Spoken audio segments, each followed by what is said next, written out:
Chapter 3. Faith visualization of, and belief in attainment of desire. The second step toward riches. Faith is the head chemist of the mind. When faith is blended with the vibration of thought, the subconscious mind instantly picks up the vibration, translates it into its spiritual equivalent, and transmits it to infinite intelligence, as in the case of prayer.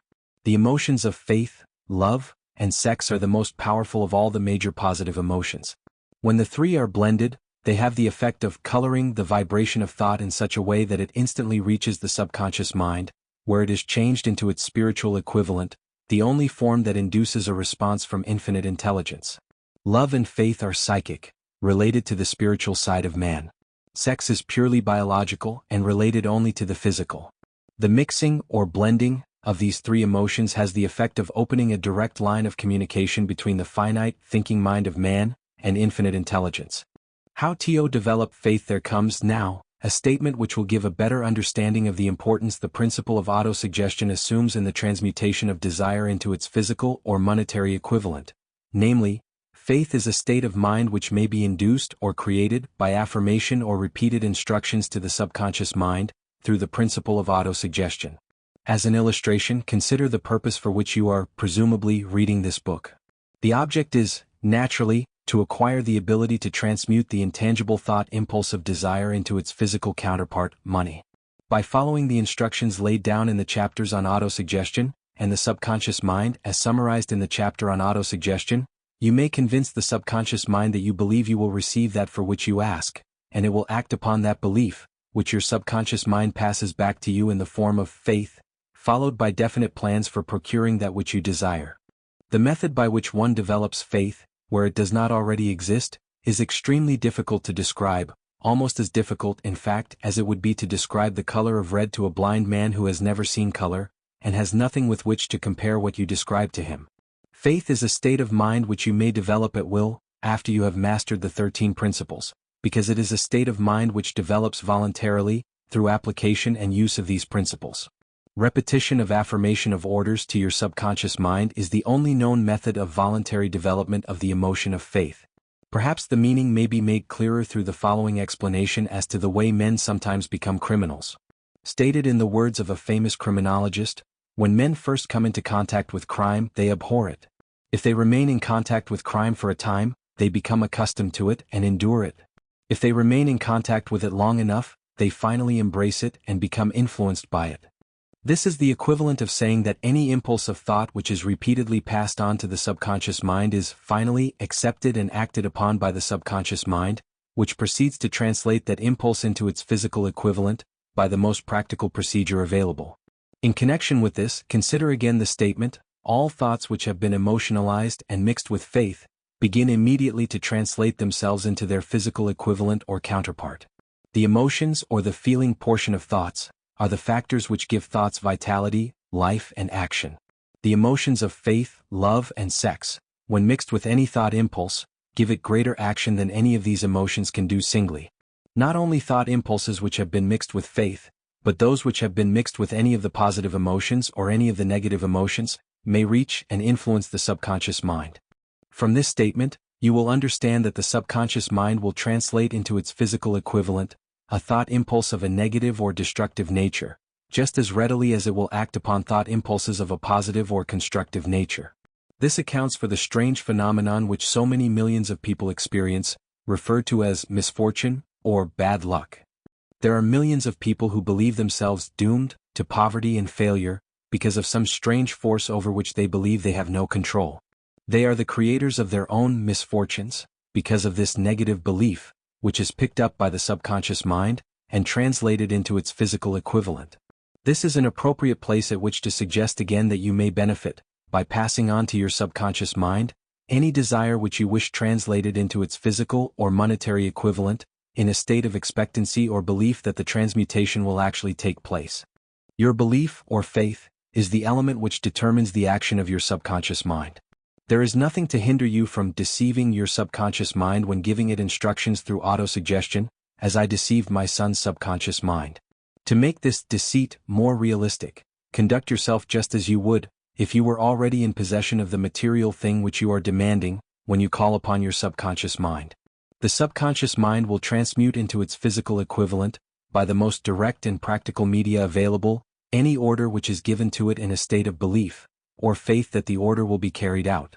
Surely, enough has been stated to give a starting point from which one may, through experiment and practice, acquire the ability to mix faith with any order given to the subconscious mind. Perfection will come through practice. It cannot come by merely reading instructions. If it be true that one may become a criminal by association with crime, it is equally true that one may develop faith by voluntarily suggesting to the subconscious mind that one has faith. The mind comes, finally, to take on the nature of the influences which dominate it. Understand this truth, and you will know why it is essential for you to encourage the positive emotions as dominating forces of your mind, and discourage and eliminate negative emotions. A mind dominated by positive emotions becomes a favorable abode for the state of mind known as faith. A mind so dominated may, at will, give the subconscious mind instructions, which it will accept and act upon immediately. Faith is a state of mind which may be induced by autosuggestion all down the ages. The religionists have admonished struggling humanity to have faith in this, that, and the other dogma or creed, but they have failed to tell people how to have faith. They have not stated that faith is a state of mind, and that it may be induced by self-suggestion. In language which any normal human being can understand, we will describe all that is known about the principle through which faith may be developed, where it does not already exist. Have faith in yourself, faith in the infinite. Before we begin, you should be reminded again that faith is the eternal elixir, which gives life, power, and action to the impulse of thought. The foregoing sentence is worth reading a second time and a third and a fourth. It is worth reading aloud. Faith is the starting point of all accumulation of riches. Faith is the basis of all miracles, and all mysteries which cannot be analyzed by the rules of science. Faith is the only known antidote for failure. Faith is the element, the chemical, which, when mixed with prayer, gives one direct communication with infinite intelligence. Faith is the element which transforms the ordinary vibration of thought, created by the finite mind of man, into the spiritual equivalent. Faith is the only agency through which the cosmic force of infinite intelligence can be harnessed and used by man. Every one of the foregoing statements is capable of proof. The proof is simple and easily demonstrated. It is wrapped up in the principle of autosuggestion. Let us center our attention therefore upon the subject of self-suggestion, and find out what it is, and what it is capable of achieving. It is a well-known fact that one comes finally to believe whatever one repeats to oneself, whether the statement be true or false. If a man repeats a lie over and over, he will eventually accept the lie as truth. Moreover, he will believe it to be the truth.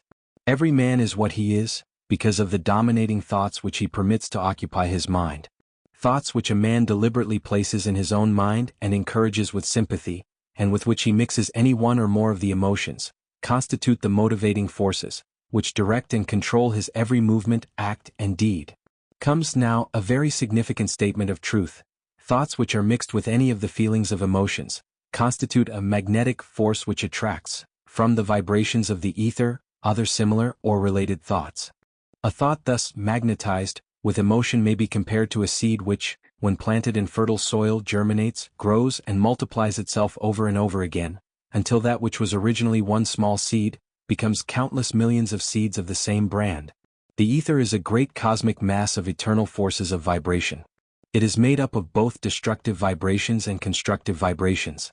It carries, at all times, vibrations of fear, poverty, disease, failure, misery, and vibrations of prosperity, health, success, and happiness, just as surely as it carries the sound of hundreds of orchestrations of music and hundreds of human voices, all of which maintain their own individuality and means of identification through the medium of radio. From the great storehouse of the ether, the human mind is constantly attracting vibrations which harmonize with that which dominates the human mind. Any thought, idea, plan, or purpose which one holds in one's mind attracts, from the vibrations of the ether, a host of its relatives, adds these relatives to its own force, and grows until it becomes the dominating, motivating master of the individual in whose mind it has been housed. Now, let us go back to the starting point, and become informed as to how the original seed of an idea, plan, or purpose may be planted in the mind. The information is easily conveyed. Any idea, plan, or purpose may be placed in the mind through repetition of thought. This is why you are asked to write out a statement of your major purpose or definite chief aim, commit it to memory and repeat it in audible words, day after day, until these vibrations of sound have reached your subconscious mind. We are what we are, because of the vibrations of thought which we pick up and register through the stimuli of our daily environment. Resolve to throw off the influences of any unfortunate environment and to build your own life to order. Taking inventory of mental assets and liabilities, you will discover that your greatest weakness is lack of self-confidence. This handicap can be surmounted, and timidity translated into courage, through the aid of the principle of autosuggestion. The application of this principle may be made through a simple arrangement of positive thought impulses stated in writing, memorized and repeated, until they become a part of the working equipment of the subconscious faculty of your mind. Self-confidence formula first. I know that I have the ability to achieve the object of my definite purpose in life, therefore, I demand of myself persistent, continuous action toward its attainment, and I here and now promise to render such action. Second, I realize the dominating thoughts of my mind will eventually reproduce themselves in outward physical action, and gradually transform themselves into physical reality. Therefore, I will concentrate my thoughts for 30 minutes daily, upon the task of thinking of the person I intend to become, thereby creating in my mind a clear mental picture of that person. Third, I know through the principle of autosuggestion, any desire that I persistently hold in my mind will eventually seek expression through some practical means of attaining the object back of it. Therefore, I will devote 10 minutes daily to demanding of myself the development of self-confidence. Fourth, I have clearly written down a description of my definite chief aim in life, and I will never stop trying, until I shall have developed sufficient self-confidence for its attainment. Fifth, I fully realize that no wealth or position can long endure, unless built upon truth and justice. Therefore, I will engage in no transaction which does not benefit all whom it affects. I will succeed by attracting to myself the forces I wish to use, and the cooperation of other people. I will induce others to serve me because of my willingness to serve others. I will eliminate hatred, envy, jealousy, selfishness, and cynicism by developing love for all humanity, because I know that a negative attitude toward others can never bring me success. I will cause others to believe in me because I will believe in them and in myself. I will sign my name to this formula, commit it to memory, and repeat it aloud once a day, with full faith that it will gradually influence my thoughts and actions so that I will become a self-reliant and successful person. Back of this formula is a law of nature which no man has yet been able to explain. It has baffled the scientists of all ages. The psychologists have named this law autosuggestion, and let it go at that. The name by which one calls this law is of little importance. The important fact about it is, it works for the glory and success of mankind, if it is used constructively. On the other hand, if used destructively, it will destroy just as readily. In this statement may be found a very significant truth, namely, that those who go down in defeat and end their lives in poverty, misery, and distress, do so because of negative application of the principle of autosuggestion. The cause may be found in the fact that all impulses of thought have a tendency to clothe themselves in their physical equivalent. The subconscious mind makes no distinction between constructive and destructive thought impulses. It works with the material we feed it, through our thought impulses. The subconscious mind will translate into reality a thought driven by fear just as readily as it will translate into reality a thought driven by courage or faith. The pages of medical history are rich with illustrations of cases of suggestive suicide. A man may commit suicide through negative suggestion, just as effectively as by any other means. In a Midwestern city, a man by the name of Joseph Grant, a bank official, borrowed a large sum of the bank's money, without the consent of the directors. He lost the money through gambling. One afternoon, the bank examiner came and began to check the accounts. Grant left the bank, took a room in a local hotel, and when they found him 3 days later, he was lying in bed, wailing and moaning, repeating over and over these words, "My God, this will kill me. I cannot stand the disgrace." In a short time he was dead. The doctors pronounced the case one of mental suicide.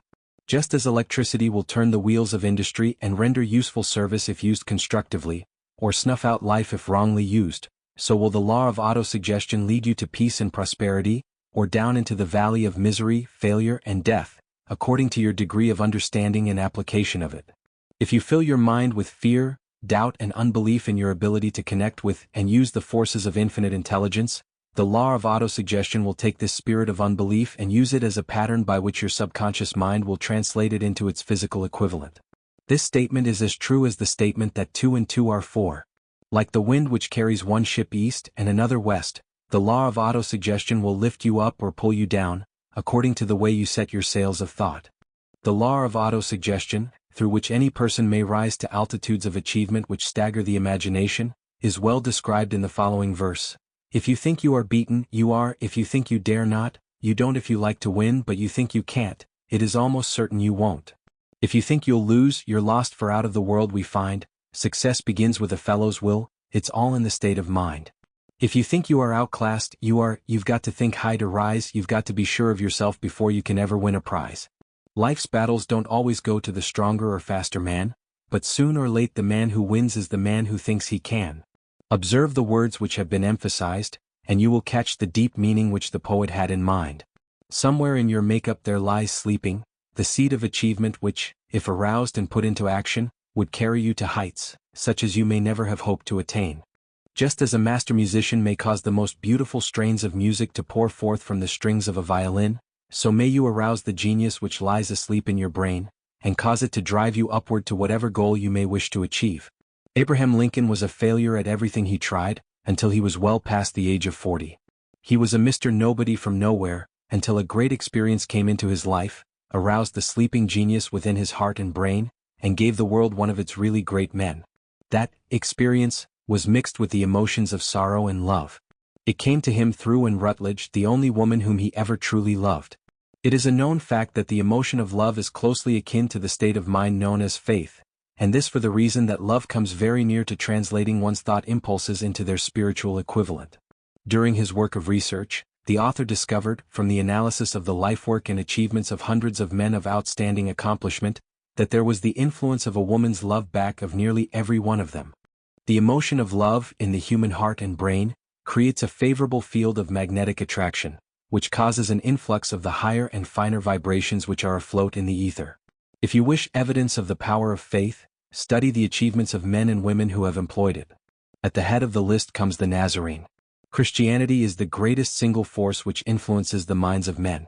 The basis of Christianity is faith, no matter how many people may have perverted or misinterpreted the meaning of this great force, and no matter how many dogmas and creeds have been created in its name, which do not reflect its tenets. The sum and substance of the teachings and the achievements of Christ, which may have been interpreted as miracles, were nothing more nor less than faith. If there are any such phenomena as miracles, they are produced only through the state of mind known as faith. Some teachers of religion and many who call themselves Christians neither understand nor practice faith. Let us consider the power of faith as it is now being demonstrated by a man who is well known to all of civilization, Mahatma Gandhi of India. In this man the world has one of the most astounding examples known to civilization, of the possibilities of faith. Gandhi wields more potential power than any man living at this time, and this despite the fact that he has none of the orthodox tools of power, such as money, battleships, soldiers and materials of warfare. Gandhi has no money, he has no home, he does not own a suit of clothes, but he does have power. How does he come by that power? He created it out of his understanding of the principle of faith, and through his ability to transplant that faith into the minds of 200 million people. Gandhi has accomplished, through the influence of faith, that which the strongest military power on earth could not, and never will accomplish through soldiers and military equipment. He has accomplished the astounding feat of influencing 200 million minds to coalesce and move in unison, as a single mind. What other force on earth except faith could do as much? There will come a day when employees as well as employers will discover the possibilities of faith. That day is dawning. The whole world has had ample opportunity during the recent business depression to witness what the lack of faith will do to business. Surely, civilization has produced a sufficient number of intelligent human beings to make use of this great lesson which the depression has taught the world. During this depression, the world had evidence in abundance that widespread fear will paralyze the wheels of industry and business. Out of this experience will arise leaders in business and industry who will profit by the example which Gandhi has set for the world, and they will apply to business the same tactics which he has used in building the greatest following known in the history of the world. These leaders will come from the rank and file of the unknown men, who now labor in the steel plants, the coal mines, the automobile factories, and in the small towns and cities of America. Business is due for a reform, make no mistake about this. The methods of the past, based upon economic combinations of force and fear, will be supplanted by the better principles of faith and cooperation. Men who labor will receive more than daily wages. They will receive dividends from the business, the same as those who supply the capital for business. But first they must give more to their employers and stop this bickering and bargaining by force at the expense of the public. They must earn the right to dividends. Moreover, and this is the most important thing of all, they will be led by leaders who will understand and apply the principles employed by Mahatma Gandhi. Only in this way may leaders get from their followers the spirit of full cooperation which constitutes power in its highest and most enduring form. This stupendous machine age in which we live, and from which we are just emerging, has taken the soul out of men. Its leaders have driven men as though they were pieces of cold machinery. They were forced to do so by the employees who have bargained, at the expense of all concerned, to get and not to give.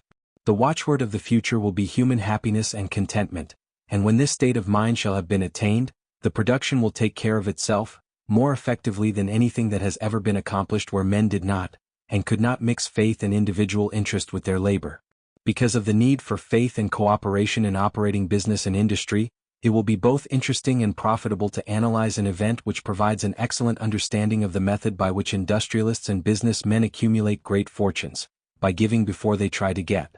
The event chosen for this illustration dates back to 1900, when the United States Steel Corporation was being formed.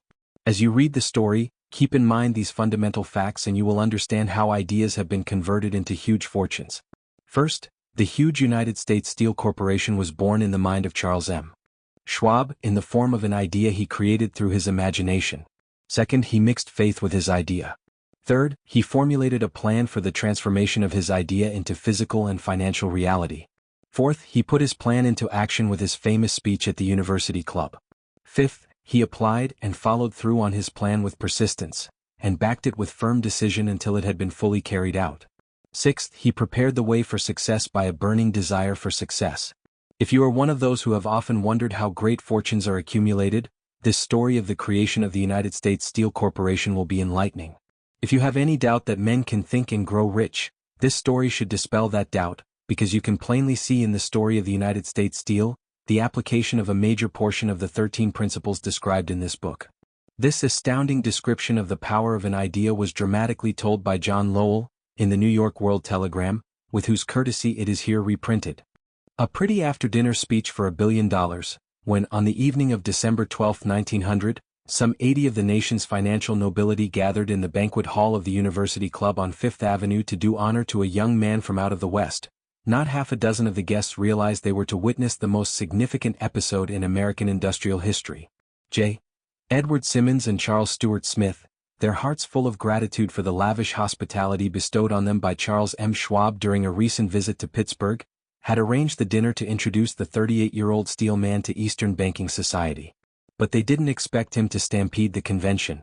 They warned him, in fact, that the bosoms within New York stuffed shirts would not be responsive to oratory, and that, if he didn't want to bore the Stillemans and Harrimans and Vanderbilts, he had better limit himself to 15 or 20 minutes of polite vaporings and let it go at that. Even John Pierpont Morgan, sitting on the right hand of Schwab as became his imperial dignity, intended to grace the banquet table with his presence only briefly. And so far as the press and public were concerned, the whole affair was of so little moment that no mention of it found its way into print the next day. So the two hosts and their distinguished guests ate their way through the usual 7 or 8 courses. There was little conversation, and what there was of it was restrained. Few of the bankers and brokers had met Schwab, whose career had flowered along the banks of the Monongahela, and none knew him well. But before the evening was over, they, and with them Money Master Morgan, were to be swept off their feet, and $1 billion baby, the United States Steel Corporation, was to be conceived. It is perhaps unfortunate, for the sake of history, that no record of Charlie Schwab's speech at the dinner ever was made. He repeated some parts of it at a later date during a similar meeting of Chicago bankers. And still later, when the government brought suit to dissolve the Steel Trust, he gave his own version from the witness stand, of the remarks that stimulated Morgan into a frenzy of financial activity. It is probable, however, that it was a homely speech, somewhat ungrammatical, full of epigram and threaded with wit. But aside from that, it had a galvanic force and effect upon the 5 billions of estimated capital that was represented by the diners. After it was over and the gathering was still under its spell, although Schwab had talked for 90 minutes, Morgan led the orator to a recessed window where, dangling their legs from the high, uncomfortable seat, they talked for an hour more. The magic of the Schwab personality had been turned on, full force, but what was more important and lasting was the full-fledged, clear-cut program he laid down for the aggrandizement of steel. Many other men had tried to interest Morgan in slapping together a steel trust after the pattern of the biscuit, wire and hoop, sugar, rubber, whiskey, oil or chewing gum combinations. John W. Gates, the gambler, had urged it, but Morgan distrusted him. The Moore boys, Bill and Jim, Chicago stock jobbers who had glued together a match trust and a cracker corporation, had urged it and failed. Albert H. Gary, the sanctimonious country lawyer, wanted to foster it, but he wasn't big enough to be impressive. Until Schwab's eloquence took J.P. Morgan to the heights from which he could visualize the solid results of the most daring financial undertaking ever conceived, the project was regarded as a delirious dream of easy money crackpots. The financial magnetism that began a generation ago, to attract thousands of small and sometimes inefficiently managed companies into large and competition-crushing combinations, had become operative in the steel world through the devices of that jovial business pirate, John W. Gates. Gates already had formed the American Steel and Wire Company out of a chain of small concerns, and together with Morgan had created the Federal Steel Company. The National Tube and American Bridge Companies were two more Morgan concerns, and the Moore brothers had forsaken the match and cookie business to form the American Group, Tin Plate, Steel Hoop, Sheet Steel, and the National Steel Company. But by the side of Andrew Carnegie's gigantic vertical trust, a trust owned and operated by 53 partners, those other combinations were picayune. They might combine to their heart's content, but the whole lot of them couldn't make a dent in the Carnegie organization, and Morgan knew it. The eccentric old Scot knew it too. From the magnificent heights of Skibo Castle he had viewed, first with amusement and then with resentment, the attempts of Morgan's smaller companies to cut into his business. When the attempts became too bold, Carnegie's temper was translated into anger and retaliation. He decided to duplicate every mill owned by his rivals. Hitherto he hadn't been interested in wire, pipe, hoops, or sheet. Instead, he was content to sell such companies the raw steel and let them work it into whatever shape they wanted. Now, with Schwab as his chief and able lieutenant, he planned to drive his enemies to the wall. So it was that in the speech of Charles M. Schwab, Morgan saw the answer to his problem of combination. A trust without Carnegie, giant of them all, would be no trust at all, a plum pudding, as one writer said, without the plums.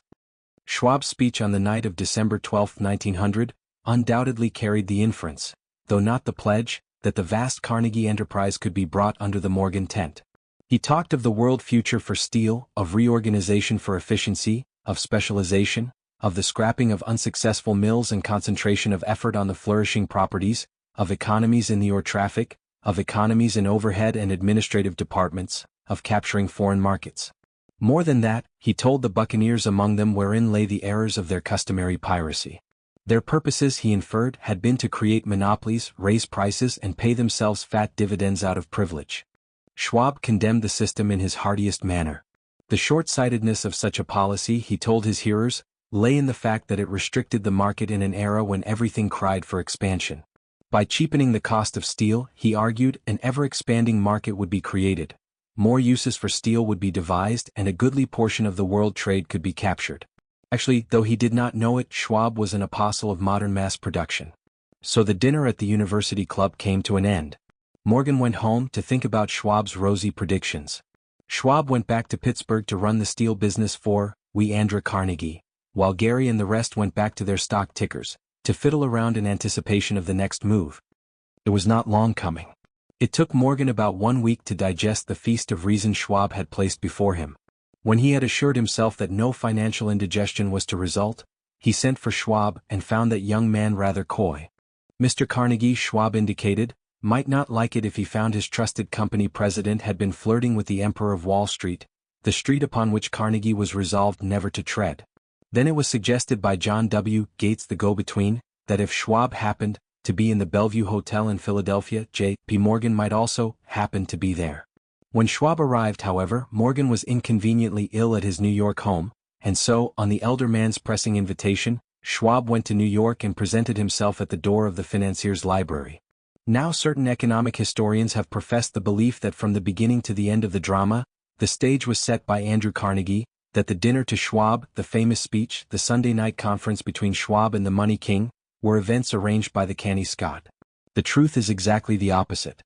When Schwab was called in to consummate the deal, he didn't even know whether the little boss, as Andrew was called, would so much as listen to an offer to sell, particularly to a group of men whom Andrew regarded as being endowed with something less than holiness. But Schwab did take into the conference with him, in his own handwriting, 6 sheets of copperplate figures, representing to his mind the physical worth and the potential earning capacity of every steel company he regarded as an essential star in the new metal firmament. 4 men pondered over these figures all night. The chief, of course, was Morgan, steadfast in his belief in the divine right of money. With him was his aristocratic partner, Robert Bacon, a scholar and a gentleman. The third was John W. Gates, whom Morgan scorned as a gambler and used as a tool. The fourth was Schwab, who knew more about the processes of making and selling steel than any whole group of men then living. Throughout that conference, the Pittsburghers' figures were never questioned. If he said a company was worth so much, then it was worth that much and no more. He was insistent, too, upon including in the combination only those concerns he nominated. He had conceived a corporation in which there would be no duplication, not even to satisfy the greed of friends who wanted to unload their companies upon the broad Morgan shoulders. Thus he left out, by design, a number of the larger concerns upon which the walruses and carpenters of Wall Street had cast hungry eyes. When dawn came, Morgan rose and straightened his back. Only one question remained. "Do you think you can persuade Andrew Carnegie to sell?" he asked. "I can try," said Schwab. "If you can get him to sell, I will undertake the matter," said Morgan. So far so good. But would Carnegie sell? How much would he demand? What would he take payment in? Common or preferred stocks? Bonds? Cash? Nobody could raise $1/3 billion in cash. There was a golf game in January on the frost-cracking heath of the St. Andrew's Links in Westchester, with Andrew bundled up in sweaters against the cold, and Charlie talking volubly as usual, to keep his spirits up. But no word of business was mentioned until the pair sat down in the cozy warmth of the Carnegie cottage hard by. Then, with the same persuasiveness that had hypnotized 80 millionaires at the University Club, Schwab poured out the glittering promises of retirement and comfort, of untold millions to satisfy the old man's social caprices. Carnegie capitulated, wrote a figure on a slip of paper, handed it to Schwab and said, "All right, that's what we'll sell for." The figure was approximately $400 million, and was reached by taking the $320 million mentioned by Schwab as a basic figure, and adding to it $80,000, to represent the increased capital value over the previous 2 years. Later, on the deck of a transatlantic liner, the Scotsman said ruefully to Morgan, "I wish I had asked you for $100 million more." "If you had asked for it, you'd have gotten it," Morgan told him cheerfully. There was an uproar, of course. A British correspondent cabled that the foreign steel world was appalled by the gigantic combination. President Hadley, of Yale, declared that unless trusts were regulated, the country might expect an emperor in Washington within the next 25 years. But that able stock manipulator, Keene, went at his work of shoving the new stock at the public so vigorously that all the excess water, estimated by some at nearly $600 million, was absorbed in a twinkling. So Carnegie had his millions, and the Morgan Syndicate had $62 million for all its trouble, and all the boys, from Gates to Gary, had their millions. The 38-year-old Schwab had his reward. He was made president of the new corporation and remained in control until 1930. The dramatic story of big business, which you have just finished, was included in this book, because it is a perfect illustration of the method by which desire can be transmuted into its physical equivalent. I imagine some readers will question the statement that a mere, intangible desire can be converted into its physical equivalent. Doubtless some will say, you cannot convert nothing into something. The answer is in the story of United States Steel. That giant organization was created in the mind of one man. The plan by which the organization was provided with the steel mills that gave it financial stability was created in the mind of the same man. His faith, his desire, his imagination, his persistence were the real ingredients that went into United States Steel. The steel mills and mechanical equipment acquired by the corporation, after it had been brought into legal existence, were incidental, but careful analysis will disclose the fact that the appraised value of the properties acquired by the corporation increased in value by an estimated $600 million, by the mere transaction which consolidated them under one management. In other words, Charles M. Schwab's idea, plus the faith with which he conveyed it to the minds of J. P. Morgan and the others, was marketed for a profit of approximately $600 million. Not an insignificant sum for a single idea. What happened to some of the men who took their share of the millions of dollars of profit made by this transaction, is a matter with which we are not now concerned. The important feature of the astounding achievement is that it serves as unquestionable evidence of the soundness of the philosophy described in this book, because this philosophy was the warp and the woof of the entire transaction. Moreover, the practicability of the philosophy has been established by the fact that the United States Steel Corporation prospered, and became one of the richest and most powerful corporations in America, employing thousands of people, developing new uses for steel, and opening new markets, thus proving that the $600 million in profit which the Schwab idea produced was earned. Riches begin in the form of thought. The amount is limited only by the person in whose mind the thought is put into motion. Faith removes limitations. Remember this when you are ready to bargain with life for whatever it is that you ask as your price for having passed this way. Remember, also, that the man who created the United States Steel Corporation was practically unknown at the time. He was merely Andrew Carnegie's Man Friday, until he gave birth to his famous idea. After that he quickly rose to a position of power, fame, and riches.